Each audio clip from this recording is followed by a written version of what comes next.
শুভ সন্ধ্যা বন্ধুরা, সকলে কেমন আছো? আশা করি অনেক ভালো আছো।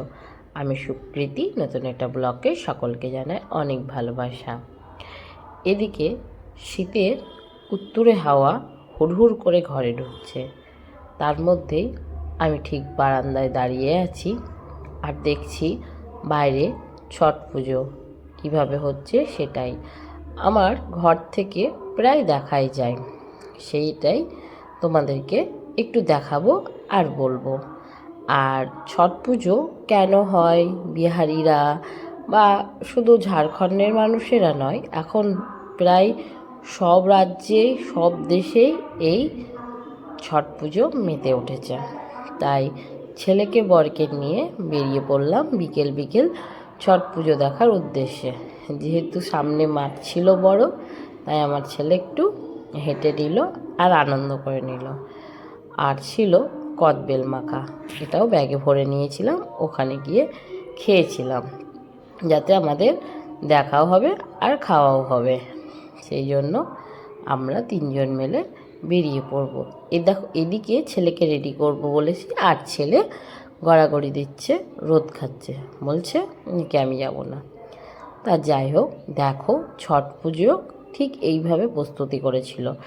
মানে গঙ্গার ধারে, মানে এক একজন এক এক রকমভাবে, মানে কেউ তোমার পাটাতন বেঁধে, কেউ কলার ভেলা দিয়ে খুব সুন্দর করে কিন্তু গঙ্গার ধারটা সাজিয়েছিল।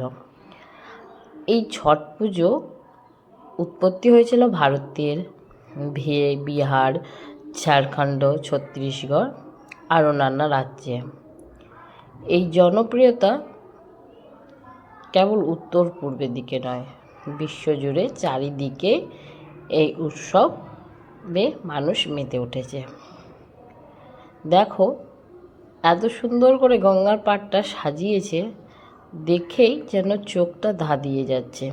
ঠিক সন্ধ্যে 6টা নাগাদ ওরা সূর্যদেবকে আরাধনা করে নিমন্ত্রণ করে গিয়েছে।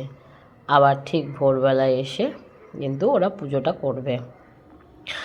আমি যেতে যেতে ঠিক ওই 6টা বেজে গেছিলো, কাউকে দেখতে পেয়েছি, কাউকে পাইনি। তারপর আমরা চলে গেছিলাম একটা কালী মন্দিরে। এই কালী পুজোর ঠিক 6 দিন পরই এই ছট পুজো হয়। এখানে প্রধান দেবতা হচ্ছে সূর্য। সূর্যদেবকে আরাধনা করা, তার সহধর্মিণী দেবী ছাউটি মাই উষা নামে পরিচিত ছিল। এই ছোটি মাই আবার শিশুদের রক্ষাকর্তা, জানো তো। তাই আমরা গেছিলাম ছোটি মায়ের আরাধনা দেখব বলে। আর এই যে গঙ্গার পাড়টা এত সুন্দর করে সাজিয়েছে, দেখতেই ভালো লাগছিল। তারপর আমরা চলে গেছিলাম ফুড পার্কে। ফুড পার্কে গিয়ে আমার ছেলের তো ভীষণ আনন্দ। ও প্রথম আসলো এই ফুড পার্কে, এর আগে আসেনি, তাই ও দেখে অবাক গেল। আমি গিয়েছিলাম 2-1বার, কিন্তু এই যে এত সুন্দর হয়েছে এটা আমিও আগে দেখিনি। তারপর ওখানে গেলাম, কিছুক্ষণ বসলাম এবং খুব মোমো খেতে ইচ্ছা করছিল, তাই 2 প্লেট চিকেন মোমো অর্ডার দিয়েছিলাম। আর যতক্ষণ চিকেন মোমো দিচ্ছে ততক্ষণ দেখো এদিকে আমার ছেলে তো ভীষণ আনন্দ দেখছে চারিদিকে। আর এখানে ওরা দুজন বসে আছে, আমি ওদেরকে সামনেই ছিলাম, দেখছিলাম। তারপর দেখো আমাদের চিকেন মোমো দিয়ে দিয়েছে, খুব টেস্টি হয়েছিল, হালকা হাওয়া দিচ্ছিল, তো খেতে খুব ভালো লাগছিল। এখানেই রাখলাম, ভালো হলে সাবস্ক্রাইব করে দিই, পাশে